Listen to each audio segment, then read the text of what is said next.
Hello, everybody. Happy Thursday evening. My name is Mr. Lagerway. I'm coming to you live from Holland, Michigan.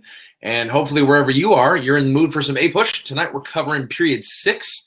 And so let's jump in. Before we get too much into that, and as I'm sharing my screen, a couple of reminders for you. One, there is an Ask a Question function down below. That would be fairly useful. Otherwise, feel free to go and hit it in the chat and write things down there too. Just to make sure that everything's working okay, everybody can hear me, go ahead and drop a 1 through 5 in the chat, please, in terms of how you're feeling about period 6. 1 being like, I'm not sure what period 6 is, and a 5 being, I got this. I memorized this long ago, and this is old hat for me. I'm on period 9 or something like that. But if you can give me a quick 1 to 5 in the chat, how we're doing, see who's here, see how we're doing, see how we're feeling about this subject as a whole. That'll get us started with some preliminaries. Let's see, Angelina's saying about a 3.5, so we're somewhere in the middle, but I'm tending toward the good side. I like it. I'm kind of a glass half full kind of person. A glass half full kind of person. Got to be careful there. I haven't finished it in class yet. Okay, Dylan's feeling a good 4. Excellent. That's always good. We're getting there. My class is finishing up period 6 right now, and we're having a test on it next week. But, you know, everybody's in different places, so I wouldn't feel stressed no matter where you are. Let's see, Dylan's class is on World War II right now. All right, so it's been a while. Okay, yeah, we're all in different places, right? We all have different kinds of schedules. We all have different kinds. Dylan, you must be from New Jersey, right? Because you have that 2-year sequence with A-Push. That's pretty cool. And then, yeah, let's jump into a couple things. So, just a reminder, we got ourselves weekly streams, and so the reason we're going live now at 9 p.m. is that this is the time that A-Push happens. 9 p.m. on Thursdays. European history's happening at the same time. Not a lot of people take A-Push in Euro, but we're at 9 p.m. So if you want more A-Push content, come on back here Thursdays, 9 p.m., and we'll get you covered with Fiveable. A couple of reminders about upcoming A-Push ones. Specifically, we got ourselves U.S. imperialism, and so Zoe will be covering World War I in just a week. I believe I'm doing that one as well, if I remember correctly. Then we got the Progressive Era and other parts of World War I. We kind of put World War I in both places. And then we got the 1920s and 30s coming up, so we should have you covered for the next couple of sections. And Dylan, hopefully, will catch up with you at some point. And then just remember, if you want to get notified by these things, it's always a good idea to follow Fiveable on social media. So go ahead and do that on your favorite ones. If this is talking about the Gilded Age and political cartoons, excellent. We'll be looking at some of those tonight. You're right where we are. Sounds good. So again, a couple of reminders. One, that there is a Ask a Question function at the bottom. There's also the chat on the right-hand side of your screen. Feel free to use either of those. If you would like to use the chat function and then upvote certain ones that you like, feel free to do that. They'll kind of rise to the top that way. Otherwise, I'll try to address things kind of more as we go in the chat. But if you have big questions you want to make sure that we get covered, Dylan's already asked one about the Gilded Age and foreign policy. We'll address that at some point. But if you have other ones that are big questions, feel free to put those in the Ask a Question function. Otherwise, here's what we got going on tonight. We're going to be talking about the rise of industry and capitalism because period 6 is full of the second industrial revolution. Then we're going to be talking about immigration and migration, so people moving around into the United States, around the United States, and what the United States even is going to be a little bit interesting. Then we're going to talk about cultural, economic, and social debates. It's kind of a catch-all category that the College Board likes to use to talk about, oh man, a bunch of things changed during this time period. What's it like? What happens? We're going to have some review short answer questions or SAQs embedded throughout, and we're going to have a time for questions and answers at the end, along with some bonus political cartoons and images if we have time. But of course, again, if you have questions, please ask them as we go. The more that you interact with me, the better this goes, the more I'm able to tailor what we're talking about to you and what you need, and the more you're able to make sure that this is useful for you. So let's see. Dylan was talking about biggest area of confusion is probably with Gilded Age politics. It's all starting to blend into a history soup and having trouble picking out specific details. We're going to talk about Gilded Age politics in terms of domestic front and a couple different kinds of parties. Period 6 is a bit of a history soup and a big hot mess. Some of it you need to worry about, some of what you don't.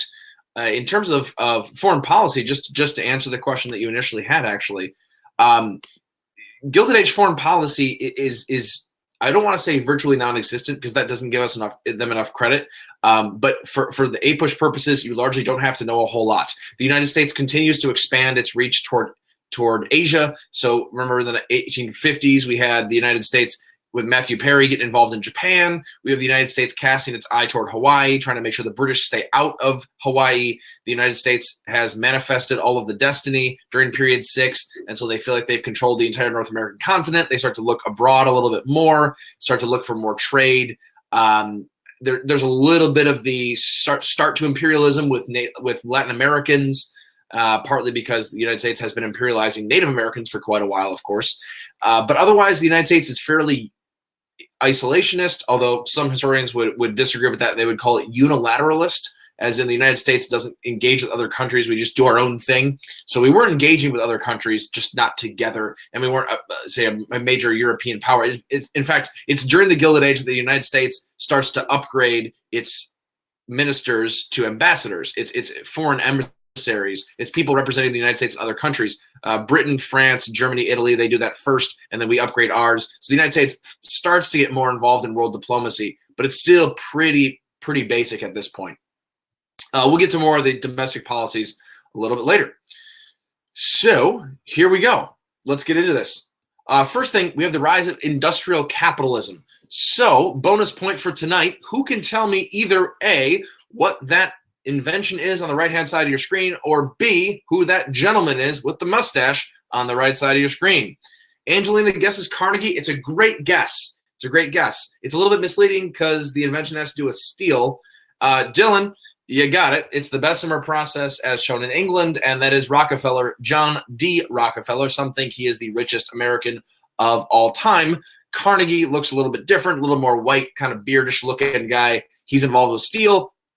Rockefeller's involved with oil. Kind of mixed those two up, so apologies for misleading people that guessed incorrectly. So let's dive into this a little bit. We're going to cover just a brief overview. You need to be able to explain things like the effects of technology. You need to be able to explain the socioeconomic changes from tech. So technology doesn't just cause the United States to stay the same, and also the government responses to the rise of industrial capitalism. So those are our big 3 topics for this subtopic. Let's dive in. So the effects of technology. First of all, we have a lot of power. And by power, I don't mean political power, but I mean literal horsepower kind of thing, things you would measure in physics class. And so one of the important things to realize about the Gilded Age is that it sees the Industrial Revolution really start to take off in terms of power. It's even beyond what we've seen before with things like the Lowell Mills and using water power and water wheels and things like that. So we're starting to see moving from water usage in the New England textile mills to using steam-powered engines. We start to move from using wood to keep homes heated or lit to using kerosene. Again, think Standard Oil. We start to move from using horses to using engines, which are still measured in horsepower because they used to be compared to horses. So there's a lot of different kinds of sources of power that are shifting. That's worth knowing. And the Gilded Age is full of lots of inventions that make those things possible. Some of them are imported from England. You've taken AP World History before. You know all about that, England's industrialization and coal and ghost colonies and all that stuff. We're touching on that in AP World as well right now. Then there's a variety of other technologies that are going to change the United States. So new inventions, innovations. Let me give you some examples. We already mentioned the Bessemer process. That's going to be involved in making steel a whole lot cheaper. Andrew Carnegie is going to be famous for using that. He imports it from England, and then he continues to use this to refine his steel mills, making them better, faster, more efficient. And this increased steel production is going to lead to 2 things, one of which is urbanization, because they're able to build skyscrapers and other such things that use steel, but also railroads. Railroads are huge. Railroads are a big deal, and as John Green says, underrated in monopoly and underrated in American history. You got to know railroads during this time period, especially because they're an example of monopoly with Cornelius Vanderbilt, and they tie in with the steel process, and they lead to urbanization because now people can travel all over the place.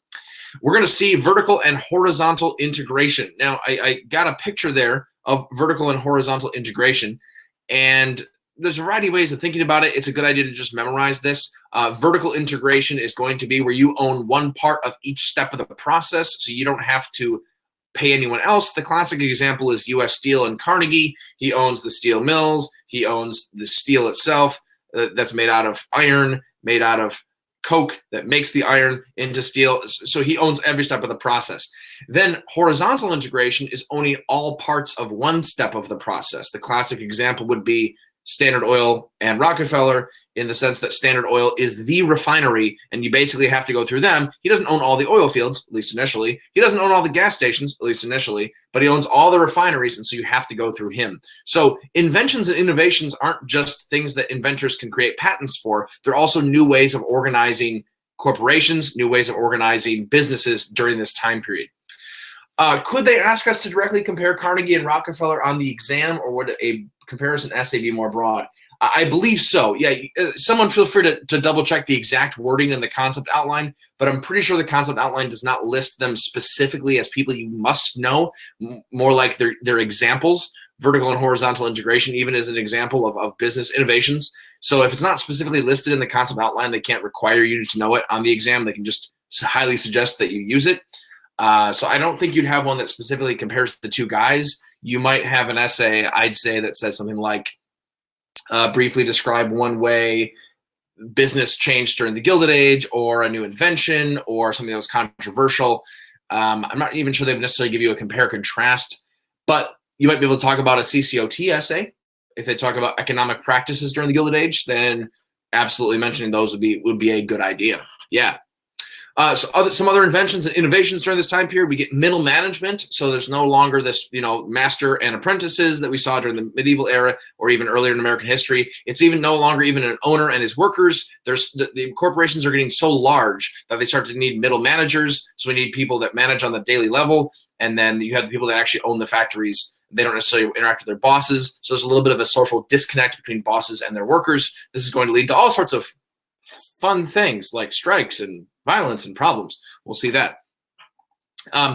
Corporations also start to change. We start to get them using monopolies and trusts. Standard Oil is the classic example of this. Eventually gets broken up after some muckraking by Ms. Ida Tarbell. But monopolies and trusts, you can use those somewhat interchangeably. This is not AP economics. We don't need to talk about all the details there. But monopoly limits competition by creating unfair advantage where one person owns everything. A trust is basically where a bunch of companies coordinate their prices, and thus, you're not able to compete fairly either. Either way, those are seen as unfair competition and seen as ways to be able to limit competition, to make money for the rich people and to hurt the consumer. So the workers are going to fight back against that. Things like Singer sewing machines, there are some just straight up inventions. Singer sewing machines are going to lead to things like ready-made clothing that people can wear. It's going to lead to the Triangle Shirtwaist Factory and the subsequent fire that occurs there. So be aware of things like that, just some examples. And then there's also a consumer culture that starts to rise. This will increase in the 1920s for those of you that are around there. But otherwise, this consumer culture of, okay, I'm going to buy things, not necessarily be self-sufficient in sort of a yeoman, gentleman, farmer, Thomas Jefferson way, that starts to go away. So we have some big changes that come from this technology, and you may recognize this cartoon. This shows the trusts that are taking over the Senate. It's called the bosses of the Senate, not the people, but the money. So some of the changes, some are positive, some are negative. Women and children begin to go in the workforce more and more. Women are still doing a lot of these stereotypical things like being secretaries, being teachers, but they are getting increased opportunities, something that's going to be a theme in American history. And unfortunately, we're going to see a lot of children in the workforce as well. And child labor is going to be an important thing that the progressives try to tackle later. We're also going to see the standard of living increases. Again, the Gilded Age is full of a lot of really good things and a lot of really bad things, right? The term gilded itself means covered with a thin layer of gold, right? So it looks really good on the outside, but on the inside, it's full of muck and nastiness and corruption and racism. Standard of living does increase. Goods get cheaper. They're made more efficiently. People are able to buy more. As standards of living increase, that's partly thanks to, I guess you'd call them captains of industry in this case, and their innovative business practices and their high quality items. Now, standard of living increasing doesn't mean for everyone, of course, and so you're going to have to make sure you pay attention to the margins, as we always should in history. And you want to make sure that you also know that standards of living increasing doesn't necessarily mean that everyone's happier, because sometimes the keeping up with the Joneses that we talked about last slide means that they want to buy more and more and more. We're going to see these people like Carnegie, Rockefeller, Morgan, Carnegie Steel, Rockefeller Oil, Morgan, JP Morgan is a famous banker. They're going to be considered robber barons or captains of industry. Again, not a lot of questions are going to be asked on this directly, where it's like compare and contrast robber barons and captains of industry. That's a little bit too simplistic. But you should definitely be able to know the difference between the two. Robber barons are people that exploit workers. They cheat. They do anything to get money. Captains of industry help provide jobs. They're the job creators. They're the ones that donate lots of money. They're really helpful. And it turns out that most people are pretty mixed. Some people are pretty terrible, like your Jay Gould, but a lot of them are a pretty mixed bag. And people like Carnegie, right, try to buy their way out of the label of robber baron by donating lots of money, by donating church organs, by donating lots of libraries and things like that. So philanthropy becomes a big deal. Gospel of Wealth, that Carnegie essay that he's pretty famous for. We also get things like Taylorism. This is otherwise known as scientific management. So this is the idea of, okay, you're becoming a cog in the machine. You are just merely a small piece of this potentially assembly line type item that's going on. Taylorism is scientific management to make workers more efficient, and that starts to change workers' relationship with their work. And then we get things again like trusts and monopolies we already talked about. And then the workers start to fight back, partly against the consolidation of wealth that's happening, partly against the power, the exploitation that they see, partly against Taylorism that seems to take away their individual autonomy or ability to make their own decisions. So things like the railroad strike of 1877, led by Eugene V. Debs, the Homestead strike, the Pullman strike, the Knights of Labor, the American Federation of Labor. You should know some of these. You don't have to know all of them, but you should be able to pull up a couple of really good examples of items where the workers fight back. And the Knights of Labor versus the American Federation of Labor, not bad to know. Knights of Labor a lot more inclusive, but kind of fall apart after the Haymarket riot because they're blamed for a lot of the violence. American Federation of Labor springs up in its absence, but not nearly as inclusive, especially along racial lines. So workers begin to fight back. They form unions. They go on strike. That's the main tool they have to fight back. Unfortunately, the government usually takes the side of the big businesses. We'll talk about that later. So moving on, speaking of government responses, we have a picture right there of the government militia going in to be able to settle the Homestead strikes of the Pennsylvania militia getting called in. Again, there's a variety of reasons for this, which we'll get to. But allegedly, and you'll hear this term, laissez-faire, right? Hands off. It's a French phrase, right? That means the government's not doing anything. This is not entirely true, and it's a bit of a myth that the government was laissez-faire during the Gilded Age. But for our purposes, we can say that the government did not regulate a whole lot of business, but it wasn't laissez-faire in terms of it did side with the with the business leaders against the workers quite frequently, especially when there were strikes and things like that. So laissez-faire politics, it's kind of complicated. Usually taking the side of big businesses, usually through using troops to put down strikes, as you can see there in Homestead. And then there was the Sherman Antitrust Act, right, which was passed, and it was supposed to be able to limit trusts and limit big business, but it outlawed anything that got in the way of business. And it turns out that unions going on strike can interfere with business, so then people start to use it to attack unions, which was not its original intent, but it happens anyway. So that's a bit of a problem for workers.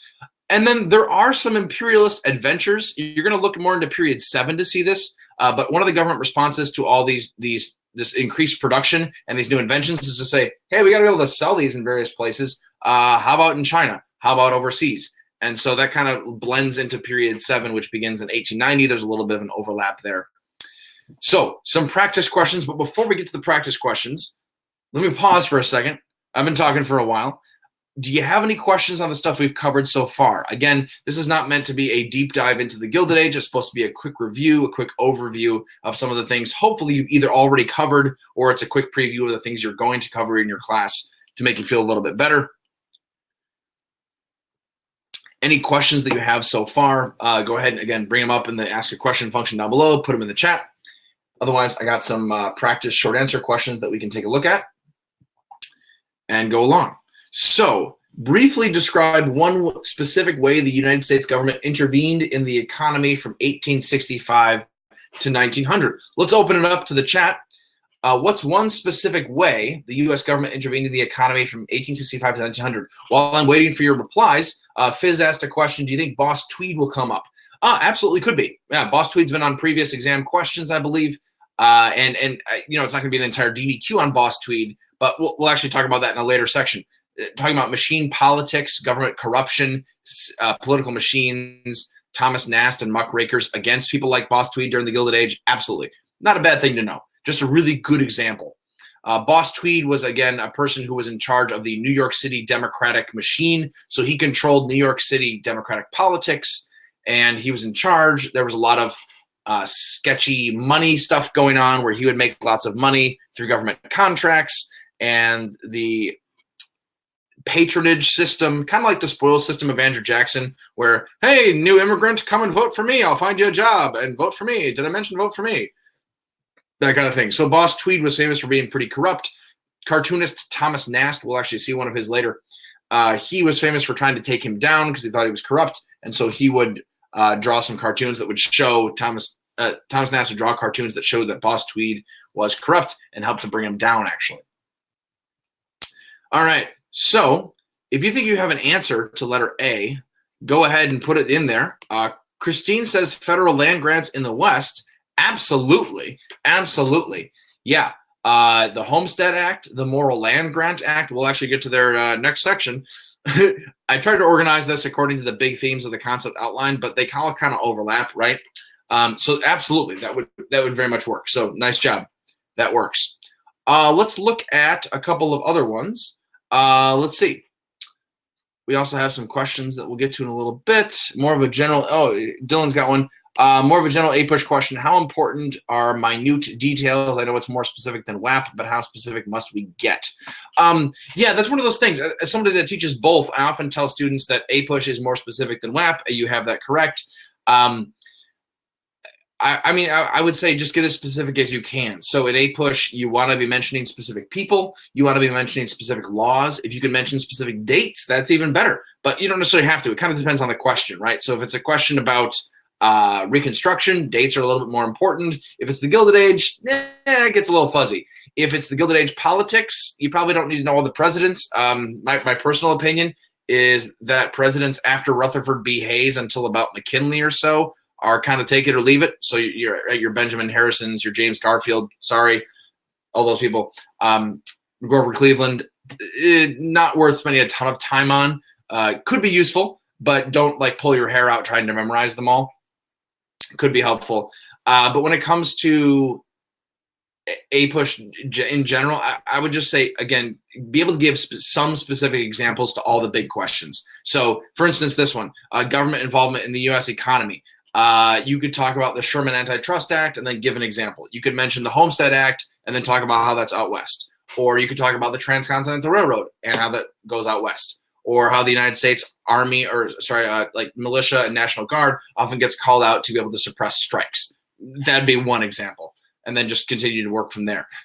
Strikes, you don't have to know them all, but you should be able to recognize some of them if you see them, and also be able to use at least one of them to answer a short answer question. Let's go to another short answer question here. And again, keep the questions coming if you have them. So letter B, describe one specific way business leaders consolidated power between 1865 and 1900.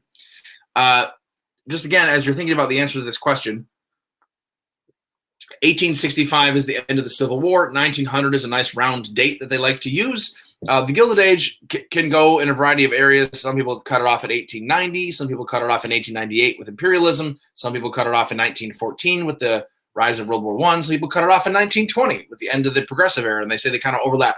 Doesn't really matter. Just pay attention to those dates and don't mention something that's too late. So you wouldn't want to mention the progressive presidents here. But a specific way that business leaders consolidated power. See if you got something that you could throw in the chat there to answer that question. I'll throw out one more. Briefly describe one specific way workers fought for their rights between 1865 and 1900. So Dylan, you got an answer for B, absolutely. Horizontal and vertical integration to build monopolies, grow trusts. Fizz is answering letter C. Yes, strikes and unions would be a really good idea. I would mention one specific one. So say Homestead Strike or American Federation of Labor. Something like that would be a good idea. And then you folks have heard of the ACE method before. I like to use that with my students when it comes to short answer questions. And you can quibble on the different kinds of acronyms and how useful they are. But again, your big thing with short answer questions, use vocab, define the vocab, tell me why I should care. So the Homestead Strike, which was a way that workers fought against Carnegie in the steel industry, is an example of workers fighting back after Carnegie refused to give them a wage increase and actually decrease their wages. Something like that. So ACE, answer, cite, explain. However you want to think about that, the big thing is you got to have a vocab word. You have to define what it is and tell me why I should care. Again, you want to write as if the person reading doesn't know a whole lot, and you need to make them absolutely positive that you know what you're talking about. So you don't want to stay general and say unions. You want to say the American Federation of Labor. And then you don't want to just say that. You want to say, okay, what is that? Right? Let's see. And Dylan, nice job. That's good.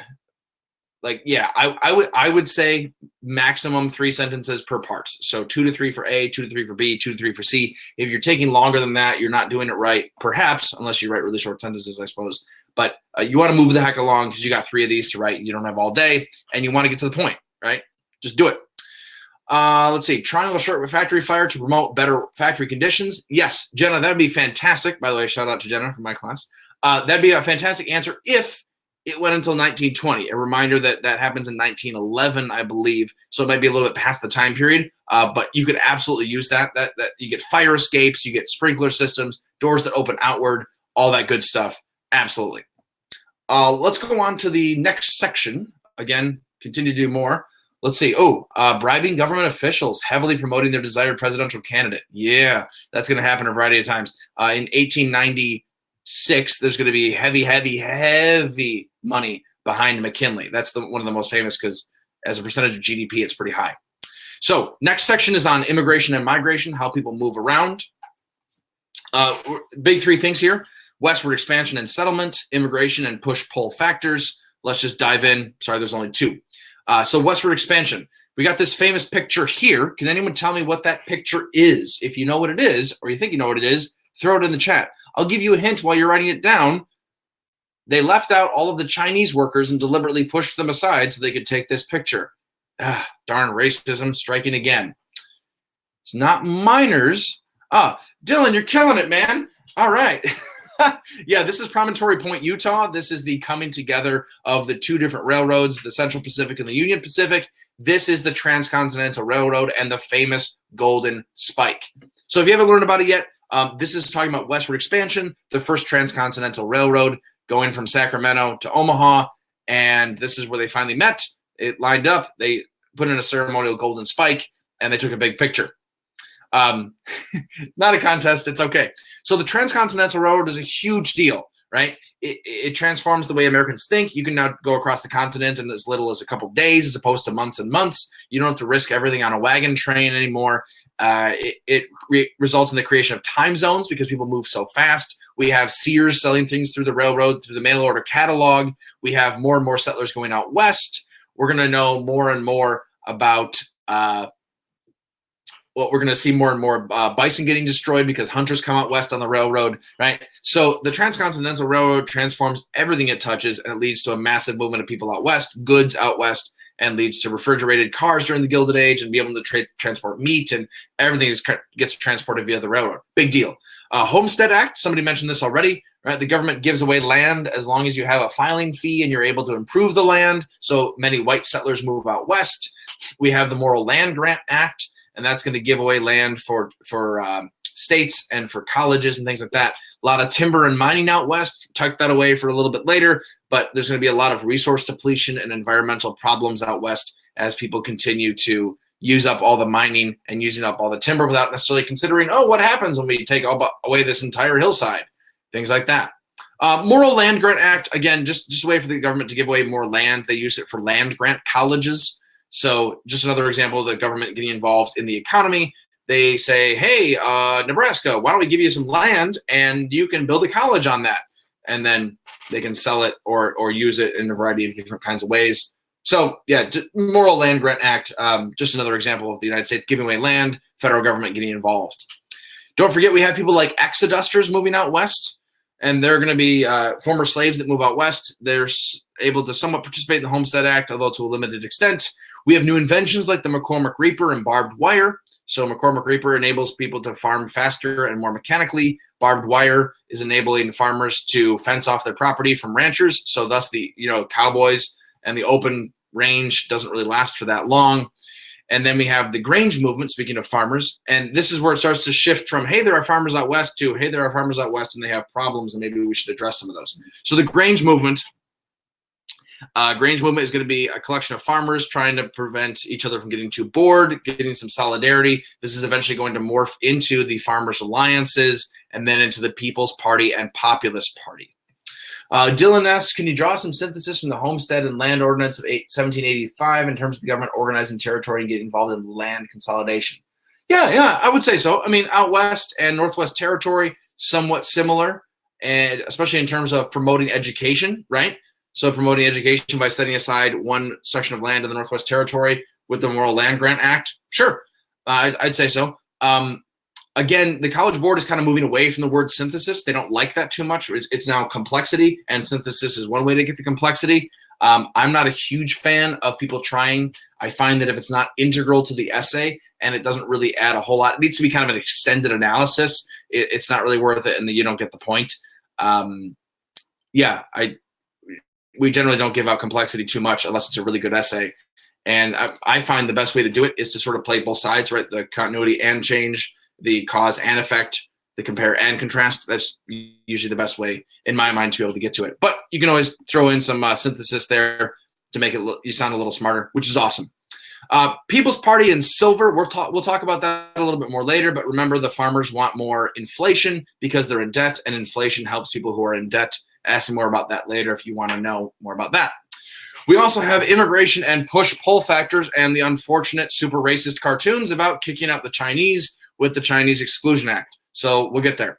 So new immigrants from the Gilded Age. Where are these new immigrants from? If you think you know, go ahead and throw that into the chat as we stare into the face of Uncle Sam with shockingly red and blonde hair. Strawberry blonde, I guess. Let's see. So a lot of the new immigrants do come in through Ellis Island if they're coming on the East Coast, and Angel Island if they're coming from the West Coast. Germany and Ireland still are sending a lot of immigrants, but they wouldn't be considered new immigrants during the Gilded Age because they start during the 1830s and 40s, right? This is that was the antebellum era, right? So we're going to see a lot of people from China, Mexico, and Eastern and Southern Europe. So these are people like Jews and Polish people and Russians and Greeks and Italians and people that are considered less Anglo-Saxon and thus less white. The definition of white changes throughout American history. You already know this, right? The definition of white changes to be whatever the people in charge want it to be. And so at this point, people that were from Southern and Eastern Europe were not considered to be fully white and thus were viewed with suspicion. Part of it's the scary Catholics things we've seen before with the Irish and the Germans. Part of it's fear of communism, but these are some new immigrants from Southern and Eastern Europe. We're also going to see people coming from China, Japan, Mexico, as you all mentioned. This, unfortunately, is going to lead to some backlash. Nativism, a belief that native-born Americans, as in Americans born here before a certain arbitrary point, are somehow better, and xenophobia, the fear of outsiders, that's going to play a role as well. And then let's see, Dylan, what spurred Eastern European immigration? A lot of this is going to be connected with the Industrial Revolution and increased job opportunities in the United States. Some of it has to do with economic instability in Eastern Europe, especially if you're a Jew, you're going to be fleeing pogroms and other times when you're going to get persecuted.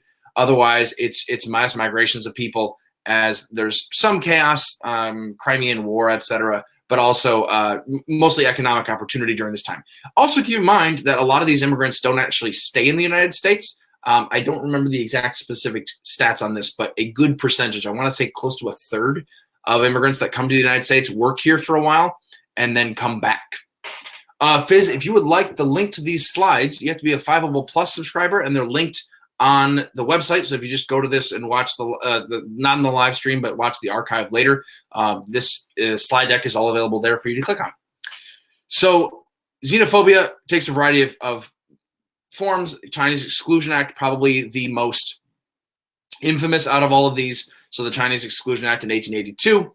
There's a question of assimilation. Assimilation means to become like. So, right, there are questions of, okay, there's these new immigrants. How do we make sure that they become true Americans? And there's always been that question in America, right? Oh, no, too many strange people. However will they fit in? And then, of course, America just morphs to become more welcoming and more multicultural, and it ends up not being that much of a problem. But there was a problem back then. Shouldn't laugh at it too much. They really did struggle with some of that stuff. And then, of course, there's also machine politics, which is tied in because there was the idea of machine politics is that, you vote for this person in exchange for goods and services. And this would often be tied in with immigrants. So some of the anti-immigrant sentiment goes with, well, they're part of political corruption. Think the Irish or the Germans with Boss Tweed. And in New York City, a lot of the Democratic Party is involved with that. And then in terms of push and pull factors, we also have women and children in the workforce. Oh, sorry, went a little bit too fast there. Women and children in the workforce is part of the Industrial Revolution, but it's also going to change how people work in the United States. It's going to change because we have some men coming over to be able to work, and then we also have women and children moving from farm areas, moving from the home into the city, into the factories. It's a little bit of a stretch to call it migration necessarily, but just work with me on this. All right, so then some practice questions. Again, if you have questions, now would be a good time to ask some of those. If you have questions, ask them in the thing down below in the chat. Some practice questions that just relate to that. Could you describe a specific reason for westward expansion? Could you describe a specific effect of westward expansion? And could you describe a specific response to changing immigration patterns? One of the things that I'd like to discuss specifically on this slide related to letter B that we didn't quite cover a whole lot in the previous couple of slides, and that is Native Americans. You got to remember that Native Americans are still there out west, and there's a whole bunch of stuff that goes on with them in terms of broken treaties, in terms of the Homestead Act taking their land. There's things like Wounded Knee. There is the Battle of Little Bighorn, the Battle of the Greasy Grass. The Transcontinental Railroad, again, nice job, Fizz, leads to more settlers moving out west, which puts further pressure on Native Americans. You have things like the Dawes Act that are supposedly about protecting the Native Americans by giving them individual privatized ownership of land.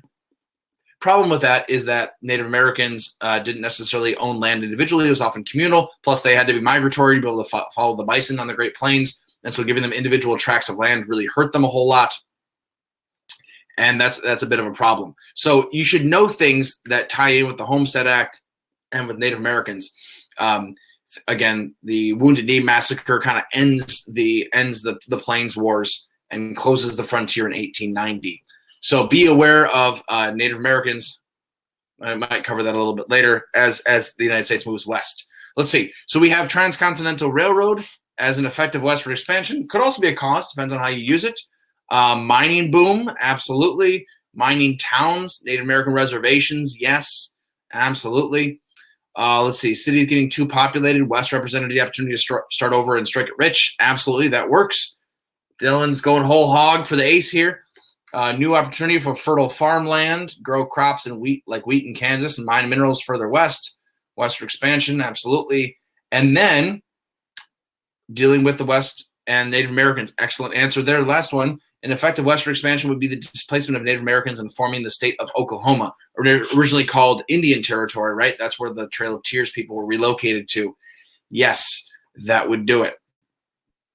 In letter C, if you want to talk about changing immigration patterns, you could talk about continued opposition to Chinese, to Southern and Eastern Europeans, and the Chinese Exclusion Act would probably be a really good one there. Yeah, I feel like we're doing a pretty good job there. Let's continue to move on a little bit. And if you have more questions, again, feel free to put those in there if we need them. So there are some cultural, economic, and social debates. Again, broad catch-all category for people disagreed over stuff during this time. On the right-hand side there, you can see a picture of tenements where it's very crowded. Urbanization is going to be a big deal during this time. So you should be able to explain things like the New South, increased economic opportunities during the Gilded Age and Period 6, be able to talk about reform movements and their response to the Gilded Age, as well as political parties and their responses. So this one has a little bit more. So we'll dive in. First one, the New South. The New South refers to the fact that after the Civil War, when the South got defeated by the United States, the rebels, I should say, got defeated by the United States. There were, of course, loyalists down south still. But when the Confederacy got defeated by the United States, they realized, we didn't have a whole lot of factories or railroads or industry, and that made us kind of stink at the Civil War. Plus, we kind of need to get modernized to get into the modern age. Yet, we cannot abandon, as you can maybe see at the bottom there, King Cotton. So the New South, coined by Henry Grady, talks about how the South should industrialize while also keeping King Cotton. So this would be like Birmingham Steel Corporations and mining and factories, and yet also still having plantations. A couple things about that is, first of all, it still involves segregation. The New South is not going to be some sort of new, radically egalitarian place. You should know about Plessy v. Ferguson, 1896. the Supreme Court case that says separate but equal and allows segregation to be equal. Again, remember the Gilded Age and period 6 overlaps with Reconstruction. So this period begins in 1865, ends in 1898 or so, this period specifically. And segregation is going to be a big thing after Reconstruction ends. So we move kind of from from black codes to Jim Crow laws. So be aware of Jim Crow laws, be aware of segregation, the Plessy decision, that's a part of the New South, that's a part of the Gilded Age. And then also, last but not least, we have convict leasing, a reminder that a lot of this cotton was picked by people that were doing sharecropping, that were tenant farmers. And then there's also this thing called convict leasing, which maybe should be a part of the loophole in the 13th Amendment. Remember, the 13th Amendment is, it says slavery is outlawed except for punishment of a crime. And convict leasing was where white Southern sheriffs could make up any excuse to arrest black people and then force them to work for no wages for local businesses, and they were often horribly treated. So the New South, it's going to be rather controversial, and it's going to involve a variety of people. Particularly, you can see there's child labor there. That's going to occur all over the United States, but this is industrialization down south. And you're going to get various responses. We'll talk about W.E.B. Du Bois versus Booker T. Washington a little bit later. Let's see. We had a question from Dylan. He said, do antebellum reform movements pick back up in the Gilded Age, like feminism, temperance, etc.? Absolutely. Yep, we're about to get to that, I believe, in a slide or two. So we'll come back to that. Great question. So next one, increased opportunity. Speaking of Booker T. Washington, here we go. So there is an increasing middle class during the Gilded Age. So people that are not extremely rich, not extremely poor. Again, remember the standard of living is increasing and we're getting more and more middle management. So there is an increasing middle class, thanks to managerial workers and other things too. The Tuskegee Institute, founded by this guy on the right-hand side, Booker T. Washington, that's trying to train up African Americans down south for these sorts of jobs that are sort of middle management.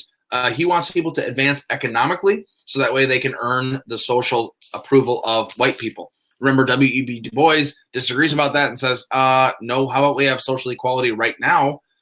And he talks about the talented 10th. Booker T. Washington wants people to sort of be still segregated, but be able to work together economically. In his famous Atlanta Compromise speech, he talks about how in all things social, we can be as separate as the fingers. In all things economic, we can be as united as the fist, as the hand.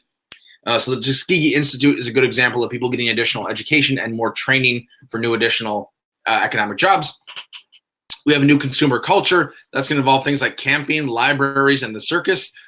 There's just people get more and more involved as they have slight more amounts of leisure time sometimes, and possibly some more money as there's more of a middle class. So they start to do things like camping.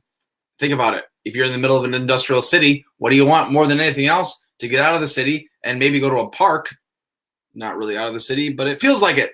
Or maybe you go camping. And this is the same time where we start to have first national parks, Yellowstone National Park in the 1870s, and other sorts of parks as people begin to say, oh, nature's disappearing as we cut all the trees down, and maybe we should do something about that so that way we can still go and have nature at some point. Libraries, again, we talked about Andrew Carnegie funding some of those, and circuses, think P.T. Barnum, etc. Consumer culture grows during the Gilded Age. And then reform movements, responses to the Gilded Age. Another bonus question for you here. Who is this lady? What is her name? And if you know that, what's she famous for? You probably can get that. She's a famous reformer during the Gilded Age and one of my personal heroes. She's fantastic. We're about 2 days away from Black History Month, but we can talk about her all the time because she's awesome. Oh, yeah, Dylan, you're so close. It's not Ida Tarbell. It's the other Ida. History of Standard Oil is Ida Tarbell. This is the other Ida. I'll give you a sec to write it down. Again, be thinking of questions that you might have, other things you want me to cover with period 6. Well, there's a second Ida. Muckrakers, journalists who try to expose corruption or dirty dealings and things like that. She's an example of one of those. Her name is Ida B. Wells Barnett. Ida B. Wells, she is a muckraking journalist who helps to expose and oppose lynching in the United States during this second. Oh, phew, I'm glad you've heard of her. Okay, good, Dylan. Yeah, the two different Idas, and I'd be ashamed of myself if I didn't mention both of them or do some sort of joke about it because it's a fantastic name. But yes, Fizza, thank you very much for joining us. Yep, sorry to see you go, but hey, watch as much as you can, and yeah, good luck on your period 6 as you continue to go. So be aware that muckrakers start during the Gilded Age. We often associate muckrakers with the Progressive Era that kind of overlaps with the Gilded Age a little bit toward the end, but there are muckrakers during this time period. Ida B. Wells Barnett fights against lynching during this time. We have people like Thomas Nast who are drawing cartoons against Boss Tweed. We have people that are trying to make it better by exposing the nastiness of the Gilded Age and all the bad stuff that's happening, corruption, etc. There's also the social gospel. Remember that the people like Andrew Carnegie are going to use things like social Darwinism and the gospel of wealth to justify their huge amounts of money. They say, hey, I've earned it. I've worked hard. I deserve my money. Also, I'll give a bunch of it away, and you could do it too as long as you were as lucky. I mean, hardworking as I am, then you'd be fine. The social gospel kind of pushes back on that. The social gospel says, well, it's people like Walter Rauschenbusch. And they say, I go into the slums with bread in one hand and the Bible in the other hand. It's not just about saying, well, to paraphrase the gospel, right? It's not just about, well, keep warm and well fed. I hope you're okay, says the Apostle Paul. You shouldn't just do that, right? Instead, the social gospel is about actually helping people out, telling them about Jesus, and helping out with their physical needs. So Christians try to get involved in some of this reform movement stuff as well. This will later become a problem as some of the fundamentalists push back because they're like, well, you help the poor, but you don't necessarily have the right theology. And we'll see those problems in the 1920s. But for now, the social gospel is a religious expression. And Dylan, this kind of goes back to what you were talking about earlier. This would be an expansion or a continuation of the antebellum reform movements that are interested in using the Second Great Awakening and using religion in order to transform society. So that might be one way to look at it. We also have things like the WCTU, which only sounds like a radio station or television station. That is the Women's Christian Temperance Union. So again, antebellum reform movements come roaring back. With the Women's Christian Temperance Union, the Anti-Saloon League, things like that, they are against alcohol. They're trying to prevent men from drinking so much, and they'll eventually become successful later on in the 20th century. But for now, we have other ones like NAWSA, the National American Women's Suffrage Association. Think Susan B. Anthony, etc.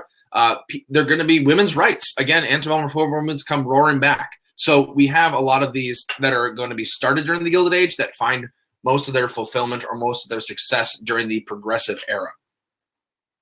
All right.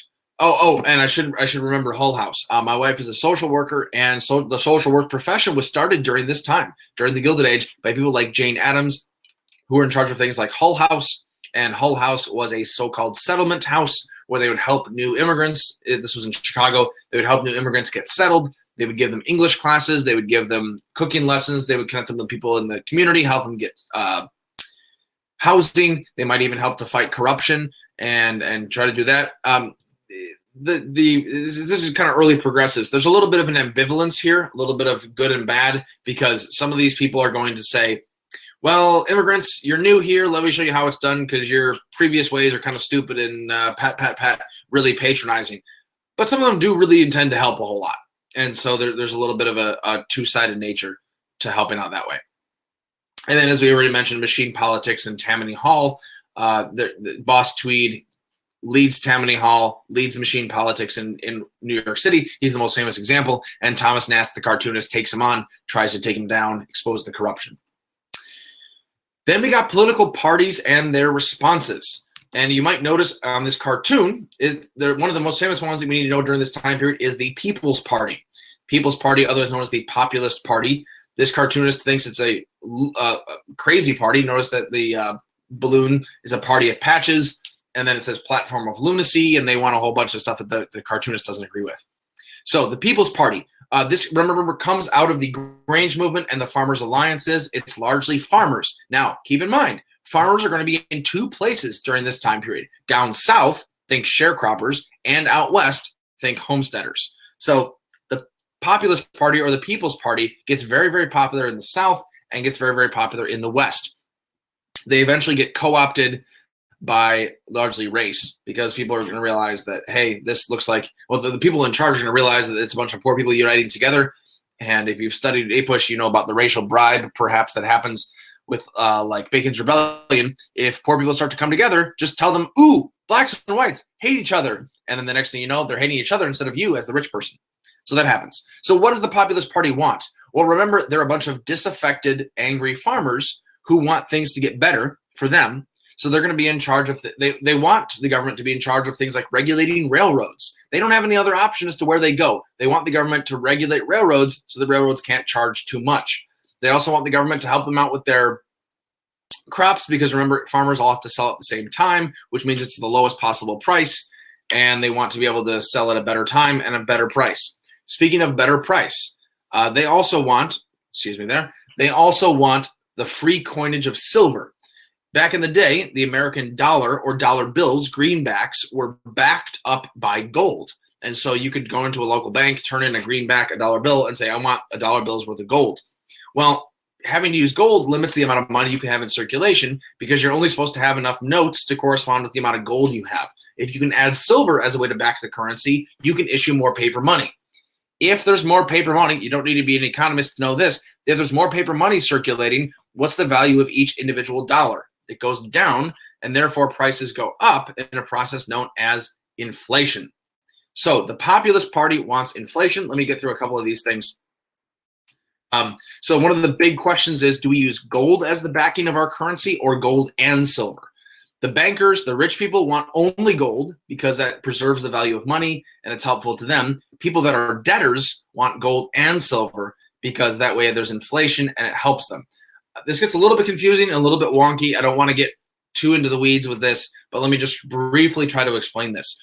If you, to say, take out a $100 loan to buy a tractor, and then inflation happens so that everything costs more, you still owe $100, even though if you were to buy a tractor the next day, maybe it would cost $110. So you're selling your crops for more, and yet your loan stays the same. So if you owe money, inflation is nice because the amount you owe doesn't go up. I mean, interest is a thing, obviously, but the amount you owe basically is the same, while you get to make more money on perhaps your salary or perhaps the amount of money you're getting from selling crops. So the Populist Party is all about currency wars. People like William Jennings Bryan arguing for this, the famous Cross of Gold speech, the crime of 73, when the government decided not to do more coinage of silver. Republicans and Democrats, there's not a lot of huge, big, interesting differences between the Republicans and the Democrats that you absolutely have to know for APUSH. There are differences. If you're super curious, I can recommend a really good book, The Republic for Which It Stands, by Richard White, all about the United States in Reconstruction and the Gilded Age.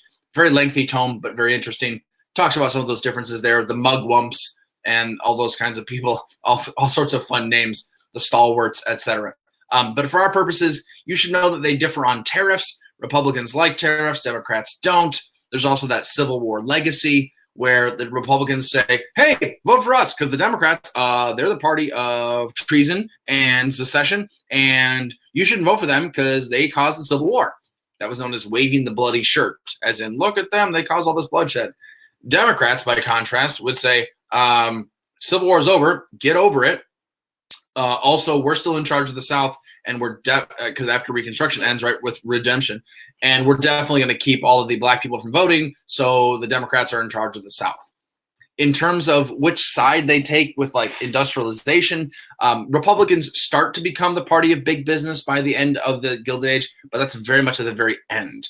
So there are other issues at play, and there's not a whole bunch of huge differences you must know between the parties right now. Look them up if you want some details there later, but I wouldn't be too worried about that. And then one of the big changes politically is the Pendleton Civil Service Reform Act. It's trying to end patronage. Garfield gets shot by a person who wants to get a job from him, kind of Andrew Jackson style. And so the government goes, well, we shouldn't really have people getting shot over jobs. So how about we give people jobs based on whether they're qualified, merit, over whether they gave lots of money or they happen to be friends with someone. That clearly works out, and the United States never has any problems with that ever again, he said sarcastically. Obviously, that still happens in politics today, but it was an attempt at making things better, an attempt at reform that you should be a little bit aware of. By the way, in case you're curious, fantastically written book It's called Destiny of the Republic by Candace Millard, all about the assassination of Garfield and its aftermath. Fantastic, reads like a novel. One of the best books you'll ever read. Very good. 10 out of 10. So, some short answer questions. And meanwhile, you can ask me some questions. Ooh, almost fell down there. You can ask me some questions if you need to. Just need to stretch a little bit. And stay hydrated, right? You want to make sure you're staying hydrated as you do your A-push work. So I'll put up some short answer questions. You can go ahead and answer them in the chat. Otherwise, you can ask questions down below. Ask questions in the chat as well. Here are 3 ones for you. A specific change in U.S. politics from 1865 to 1900. I wrote that broad enough that it can include Reconstruction, so feel free. A specific change in the lives of African Americans during this time. Again, includes Reconstruction, but could also include other things. And then C, a response to changing immigration patterns. So this could be nativism of various sorts. This could be machine politics, a lot of different kinds of options. Let me leave it up there for a little bit, just so you can look at them, so you can think of some answers. So you can type down some answers, so you can ask some additional questions if you need to. Want to make sure we have enough time for people to get their questions answered. Again, if you have sort of a big, broad question that doesn't directly relate, put it in the question box down below. Otherwise, we're doing really well. We're getting toward the end of this stream, about 5 minutes left or so. So got a couple of images for you, as well as a chance for you to ask more questions and answers. So, questions, concerns about period 6, about A-push in general, go ahead and throw those in. Now would be a good time. In the meanwhile, let's look at some cartoons and look at some images. So, vocab association. You see this. This is the Standard Oil octopus. Do you have some vocab that you might be able to associate with this? I'm thinking here maybe Rockefeller, because he owns Standard Oil.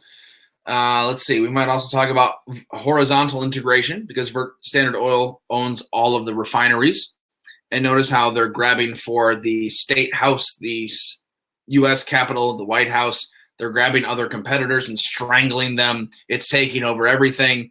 Dylan's mentioning this to muckrakers, absolutely, with Ida Tarbell, right? She exposes how Standard Oil is stifling competition, eventually leads it to get broken up into multiple companies. Ones that we still know today, like Texaco, Marathon, BP, etc., all used to be part of Standard Oil. So be aware that this time period has a lot of visuals, a lot of political cartoons, a lot of interesting charts related to new inventions, immigration, etc. Be aware of some of those as you go. This one, called The Protectors of Our Industries. Let's see. Dylan was answering the previous question about a change in U.S. politics. Yeah, Grange Movement, Omaha Platform, Populist Party, William Jennings Bryan. Yeah. That's good stuff. Just a reminder, and you didn't necessarily not do this because you ended up using a lot of good vocab words. But remember that it's almost always a good idea to choose one specific vocab word and then define it and just continue to talk about that rather than listing a whole bunch. So it might be a better idea maybe to say something like, well, if you were just going to run with the Grange Movement or something like that, you said after the Grange Movement and the Omaha Platform, so that was perfectly fine. But if one wanted to just mention one of those, then one could define it a whole bunch more. Just an idea for other people who maybe don't know all of those. So this political cartoon right here is criticizing the rich people, right? Because as hard times, which you can see in the back, you can see hard times barely probably right there. Use the pointer a second. Right there in the back. And then also down here, right next to the hammer and sickle. Ooh, a little bit of communism going on. As the hard times go up a little bit and the tide rises, it hurts the workers first, but not the fat cats who are literally made out of suits of money and are sitting on more money, and they're not paying their workers a whole lot. So this would be a pro-labor cartoon. We have this one. This one is the famous Boss Tweed cartoon, The Brains, that achieved the Tammany victory at the Rochester Democratic Convention, written by, of course, Thomas Nast. You might recognize his style if you see it again.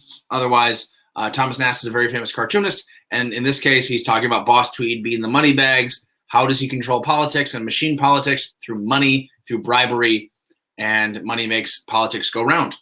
So just be aware of some of those things.